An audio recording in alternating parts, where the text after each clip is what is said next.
So I just had an epiphany and we need to talk. All my people pleasers, come to the front. I know, because I'm speaking to myself too. Don't feel bad. We gonna work through it right now. I was just at the spiritual shop, getting the essentials, my Florida water, my favorite incense. And I was talking to the lady, Maggie, the owner, I love her, at Spiritual Emporium. And she was giving me a whole talk about how like we are all reflections of one another. And whatever we put out into the world is what we attract back to us. I already know this, but every now and then, even the information it just be blowing your mind when it clicks in a different way. If you have ever read the book The Secret, it literally talks about this, okay? So I definitely need to read it again. As we can see, I've definitely read it. I know it, love it. I spoke to her about how I enjoy helping people. I enjoy giving back. I enjoy like making people happy. Because we were having a whole conversation about something else, which I won't get into because we're just gonna try it. ADHD. I'm just gonna try to stay on track. Okay, cool. Essentially, what she told me is I keep attracting people into my life that want to be pleased because there's a part of me subconsciously that believes I need to please them, or like I enjoy pleasing them. So therefore, I'm going to keep attracting people that want to be pleased because I'm someone that enjoys pleasing people. Because I told her I enjoy giving. I want to continue to give. I find that sometimes when I'm giving, though, I'm feeling like bad about giving, or I'm feeling like stingy about giving, or sometimes I have this innate feeling every now and then where I'm like, oh, I don't want to do this. And I was like, I don't want to feel like that because that just feels wrong, number one. Number two, I naturally love to give. I love to take care of people. I love to ensure that everyone feels loved. Like I just love it. I just love putting goodness out into the world. But at the same time, sometimes it's like, especially when it's being requested, it's just a little, But I'm starting to realize whenever I'm feeling that way, yes, sometimes it can stem from, scarcity mindset, lack mindset, and whatever. And that's another thing that you need to heal.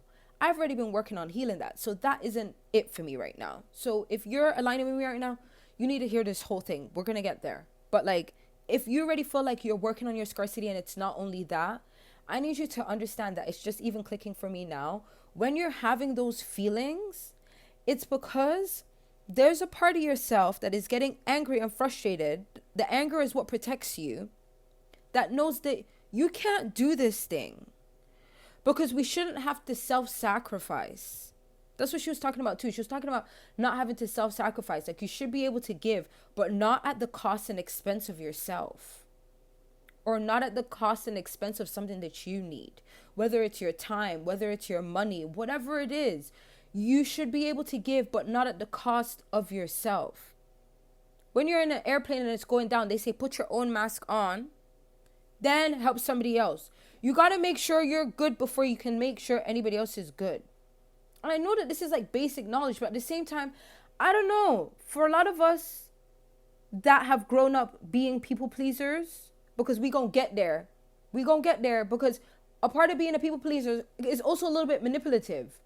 It's not only because we just enjoy giving. Like, we're not doing it to be manipulative in a malicious sense, but we are.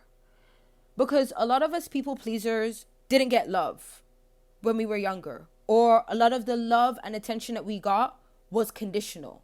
Whether it was from you only got attention when you did well at school, whether it was your parents were busy working, so they only had time to acknowledge you at certain times, like they did the best they could. Like, I'm not trying to come for nobody's, and including my own, because everyone really did the best that they could. Okay. But because of certain things that have happened in a lot of our childhoods, especially during the ages of 0 to 7, which is when your subconscious mind is built. And those are the years where we are like quite narcissistic because we don't really know anything revolves outside of us because our brain is just developing. We're just figuring stuff out, you know? So during that time, any little micro thing can affect you and make you feel like you weren't worthy of love, or you weren't worthy of attention, you weren't worthy of validation. Whether it was your mom didn't show up to your recital because she had to work to make sure you know, whether it was someone forgot your birthday, whether it was someone even turned their back on you when you were asking for something and they didn't hear you. Like, it could be as simple as that, and you internalized it. And now there is a part of you that learned to please people to ensure that in pleasing them, you would get loved, you would get attention, you would have them stay. For a lot of us that had maybe single parents, we do this whole people pleasing thing as a form of manipulation because we want to ensure that if this person is pleased, they are going to love us, and therefore they're not going to leave us because we already know we're going to love them. But what can we do to ensure that they're going to love us? We're going to please them. And a lot of us are not doing this from a conscious level of like, yeah, I'm doing this, so it's not a bad thing. Please do not now take this and go attack someone that's a people pleaser. Okay? A lot of us are not even realizing what we're doing. We think that we want to take care of everyone. We think we want to please everyone. We think we just want to love everyone. Meanwhile, we really just want to be loved and understood ourselves. And it's like, I had this epiphany a little while ago whilst I was in my healing journey, but now it just clicks to a whole nother level because I don't need to please people. I need to please myself. And that was another thing that Maggie said. Shout out to her. If y'all are in Ontario, go to the Spiritual Emporium. If you come to Canada, go there. Like, that's my favorite shop. But she was like, you got to please yourself. You got to take care of you. And I don't know why. Maybe it's the fact that I'm an eldest daughter. Maybe it's the fact that, you know, I just told y'all I'm a recovering people pleaser. You know what I'm saying? But we ain't people pleasing no more because I'm people too and I'm going to please myself.